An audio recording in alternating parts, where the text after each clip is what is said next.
Setelah Yakub mendapat kabar bahwa ada gandum di Mesir, berkatalah ia kepada anak-anaknya, "Mengapa kamu berpandang-pandangan saja?" Lagi katanya, "Telah kudengar bahwa ada gandum di Mesir. Pergilah ke sana dan belilah gandum di sana untuk kita, supaya kita tetap hidup dan jangan mati." Lalu pergilah 10 orang saudara Yusuf untuk membeli gandum di Mesir. Tetapi Yakub tidak membiarkan Benyamin, adik Yusuf, pergi bersama-sama dengan saudara-saudaranya, sebab pikirnya, jangan-jangan ia ditimpa kecelakaan nanti. Jadi di antara orang yang datang membeli gandum, terdapatlah juga anak-anak Israel, sebab ada kelaparan di tanah Kanaan. Sementara itu, Yusuf telah menjadi mangku bumi di negeri itu. Dialah yang menjual gandum kepada seluruh rakyat negeri itu. Jadi, ketika saudara-saudara Yusuf datang, kepadanya lah mereka menghadap dan sujud dengan mukanya sampai ke tanah.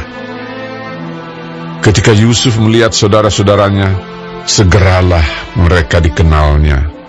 Tetapi ia berlaku seolah-olah ia seorang asing kepada mereka. Ia menegur mereka dengan membentak, katanya, "Dari mana kamu?" Jawab mereka, "Dari tanah Kanaan, untuk membeli bahan makanan." Memang Yusuf mengenal saudara-saudaranya itu, tetapi dia tidak dikenal mereka. Lalu teringatlah Yusuf akan mimpi-mimpinya tentang mereka. Berkatalah ia kepada mereka, "Kamu ini pengintai. Kamu datang untuk melihat-lihat di mana negeri ini tidak dijaga." Tetapi jawab mereka, "Tidak, Tuanku. Hanyalah untuk membeli bahan makanan. Hamba-hambamu ini datang." "Kami ini sekalian anak dari satu ayah. Kami ini orang jujur. Hamba-hambamu ini bukanlah pengintai." Tetapi ia berkata kepada mereka, "Tidak. Kamu datang untuk melihat-lihat di mana negeri ini tidak dijaga." Lalu jawab mereka, "Hamba-hambamu ini 12 orang. Kami bersaudara, anak dari satu ayah di tanah Kanaan. Tetapi yang bungsu sekarang ada pada ayah kami, dan seorang sudah tidak ada lagi."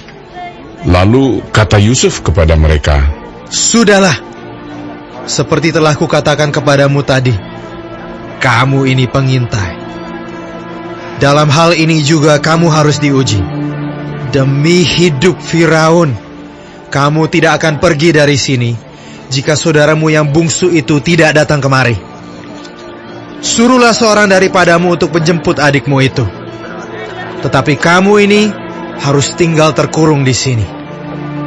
Dengan demikian perkataanmu dapat diuji. Apakah benar?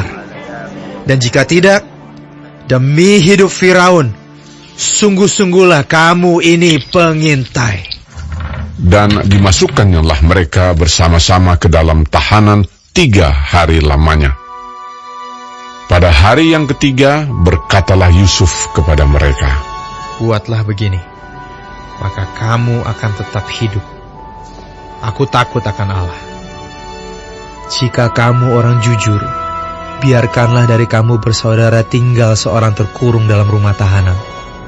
Tetapi pergilah kamu, bawalah gandum untuk meredakan lapar seisi rumahmu. Tetapi saudaramu yang bungsu itu haruslah kamu bawa kepadaku, supaya perkataanmu itu ternyata benar, dan kamu jangan mati." Demikianlah diperbuat mereka. Mereka berkata seorang kepada yang lain, "Betul-betullah kita menanggung akibat dosa kita terhadap adik kita itu. Bukankah kita melihat bagaimana sesak hatinya ketika ia memohon belas kasihan kepada kita? Tetapi kita tidak mendengarkan permohonannya. Itulah sebabnya kesesakan ini menimpa kita." Lalu Ruben menjawab mereka, "Bukankah dahulu kukatakan kepadamu, janganlah kamu berbuat dosa terhadap anak itu? Tetapi kamu tidak mendengarkan perkataanku. Sekarang darahnya dituntut daripada kita. Tetapi mereka tidak tahu bahwa Yusuf mengerti perkataan mereka, sebab mereka memakai seorang juru bahasa. Maka Yusuf mengundurkan diri dari mereka, lalu menangis. Kemudian ia kembali kepada mereka dan berkata-kata dengan mereka. Ia mengambil Simeon dari antara mereka, lalu disuruh belenggu di depan mata mereka. Sesudah itu Yusuf memerintahkan bahwa tempat gandum mereka akan diisi dengan gandum, dan bahwa uang mereka masing-masing akan dikembalikan ke dalam karungnya, serta bekal mereka di jalan akan diberikan kepada mereka. Demikianlah dilakukan orang kepada mereka itu. Sesudah itu mereka pun memuat gandum itu ke atas keledai mereka, lalu berangkat dari situ. Ketika seorang membuka karungnya untuk memberi makan keledainya di tempat bermalam, dilihatnyalah uangnya ada di dalam mulut karungnya. Katanya kepada saudara-saudaranya, Uangku dikembalikan. Lihat, ada dalam karungku. Lalu hati mereka menjadi tawar, dan mereka berpandang-pandangan dengan gemetar, serta berkata, Apakah juga yang diperbuat Allah terhadap kita? ketika mereka sampai kepada Yakub ayah mereka di tanah Kanaan, mereka menceritakan segala sesuatu yang dialaminya. Katanya, Orang itu, yakni yang menjadi tuan atas negeri itu, telah menegur kami dengan membentak dan memperlakukan kami sebagai pengintai negeri itu. Tetapi kata kami kepadanya, kami orang jujur, kami bukan pengintai. Kami 12 orang bersaudara. Anak-anak ayah kami, seorang sudah tidak ada lagi, dan yang bungsu ada sekarang pada ayah kami di tanah Kanaan. Lalu kata orang itu, yakni yang menjadi tuan atas negeri itu kepada kami, dari hal ini aku akan tahu bahwa kamu orang jujur. Dari kamu bersaudara, haruslah kamu tinggalkan seorang padaku. Kemudian bawalah gandum untuk meredakan lapar seisi rumahmu dan pergilah. Lalu bawalah kepadaku saudaramu yang bungsu itu. Maka aku akan tahu bahwa kamu bukan pengintai, tetapi orang jujur. Dan aku akan mengembalikan saudaramu itu kepadamu. Dan bolehlah kamu menjalani negeri ini dengan bebas. ketika mereka mengosongkan karungnya, tampaklah ada pundi-pundi uang masing-masing dalam karungnya. Dan ketika mereka beserta ayah mereka melihat pundi-pundi uang itu, ketakutanlah mereka. Dan Yakub, ayah mereka, berkata kepadanya, Kamu membuat aku kehilangan anak-anakku. Yusuf tidak ada lagi, dan Simeon tidak ada lagi. Sekarang Benyamin pun hendak kamu bawa juga. Aku inilah yang menanggung segala-galanya itu. Lalu berkatalah Ruben kepada ayahnya, Kedua anakku laki-laki boleh engkau bunuh, jika ia tidak kubawa kepadamu. Serahkanlah dia ke dalam tanganku, maka dia akan kubawa kembali kepadamu. tetapi jawabnya, Anakku itu tidak akan pergi ke sana bersama-sama dengan kamu, sebab kakaknya telah mati, dan hanya dialah yang tinggal.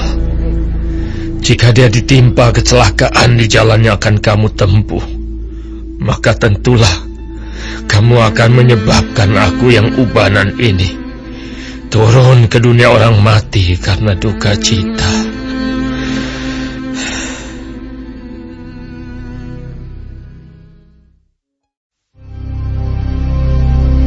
tetapi hebat sekali kelaparan di negeri itu. Dan setelah gandum yang dibawa mereka dari Mesir habis dimakan, berkatalah ayah mereka, Pergilah pula membeli sedikit bahan makanan untuk kita. Lalu Yehuda menjawabnya, Orang itu telah memperingatkan kami dengan sungguh-sungguh. Kamu tidak boleh melihat mukaku jika adikmu itu tidak ada bersama-sama dengan kamu. Jika engkau mau biarkan adik kami pergi bersama-sama dengan kami, maka maka kami mau pergi ke sana dan membeli bahan makanan bagimu. Tetapi jika engkau tidak mau membiarkan dia pergi, maka kami tidak akan pergi ke sana. Sebab orang itu telah berkata kepada kami, kamu tidak boleh melihat mukaku jika adikmu itu tidak ada bersama-sama dengan kamu.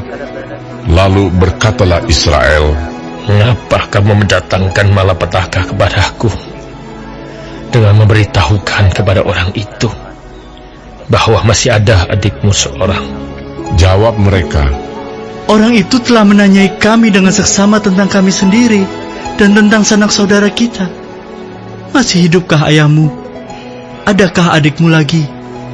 Dan kami telah memberitahukan semuanya kepadanya, seperti yang sebenarnya. Bagaimana kami dapat menduga bahwa ia akan berkata, bawalah kemari adikmu itu? lalu berkatalah Yehuda kepada Israel, ayahnya, Biarkanlah anak itu pergi bersama-sama dengan aku, maka kami akan bersiap dan pergi, supaya kita tetap hidup dan jangan mati, baik kami maupun engkau dan anak-anak kami. Akulah yang menanggung dia. Engkau boleh menuntut dia daripadaku, jika aku tidak membawa dia kepadamu dan menempatkan dia di depanmu, maka akulah yang berdosa terhadap engkau untuk selama-lamanya. Jika kita tidak berlambat-lambat, maka tentulah kami sekarang sudah 2 kali pulang. Lalu Israel, ayah mereka, berkata kepadanya, Jika demikian, perbuatlah begini.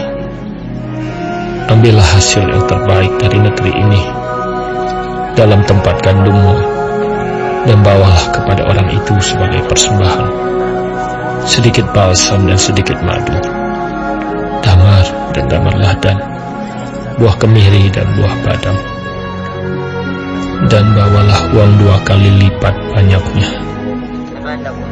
uang yang telah dikembalikan ke dalam mulut karung-karungmu itu haruslah kamu bawa kembali. Mungkin itu suatu kekhilafan. Bawalah juga adikmu itu. Bersiaplah dan kembalilah pula kepada orang itu. Allah yang Maha Kuasa kiranya membuat orang itu menaruh belas kasihan kepadamu, supaya ia membiarkan saudaramu yang lain itu beserta Benyamin kembali. Mengenai aku ini, jika terpaksa aku kehilangan anak-anakku, biarlah juga kehilangan. Lalu orang-orang itu mengambil persembahan itu dan mengambil uang 2 kali lipat banyaknya. Beserta Benyamin juga, mereka bersiap dan pergi ke Mesir. Kemudian berdirilah mereka di depan Yusuf. Ketika Yusuf melihat Benyamin bersama-sama dengan mereka, berkatalah ia kepada kepala rumahnya, Bawalah orang-orang ini ke dalam rumah.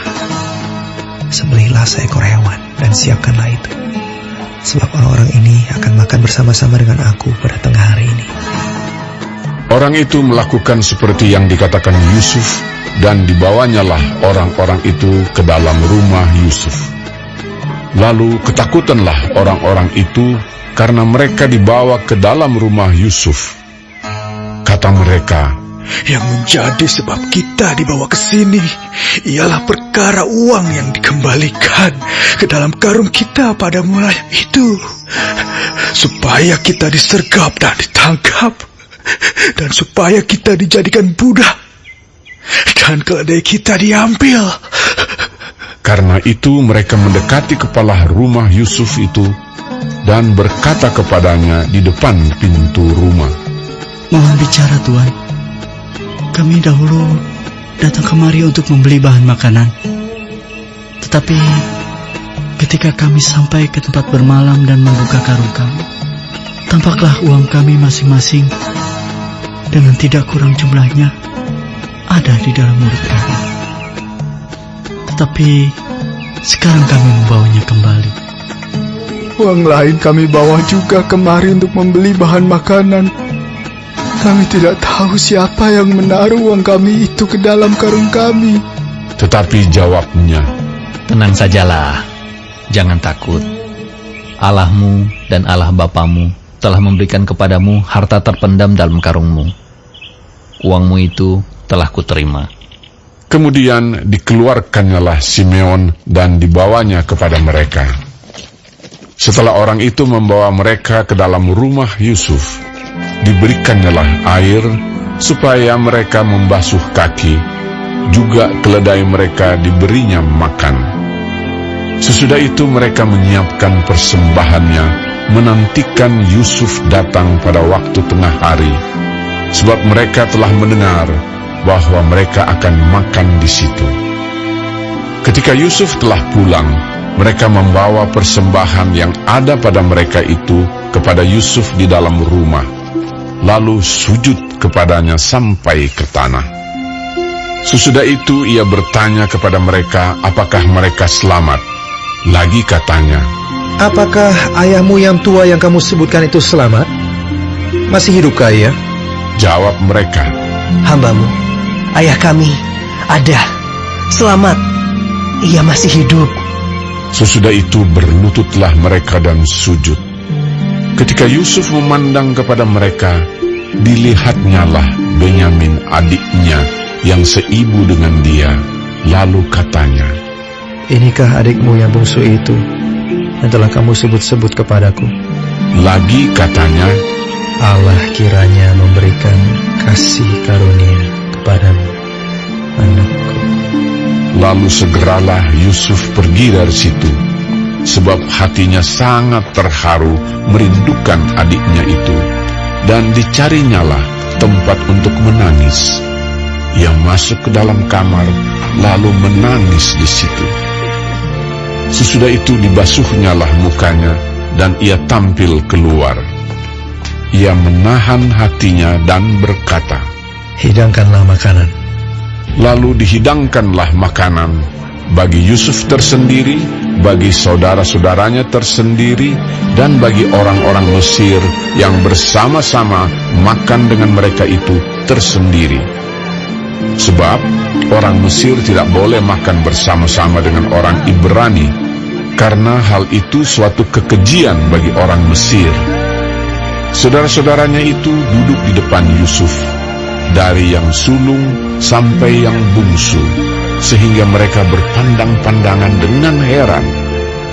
Lalu disajikan kepada mereka hidangan dari meja Yusuf.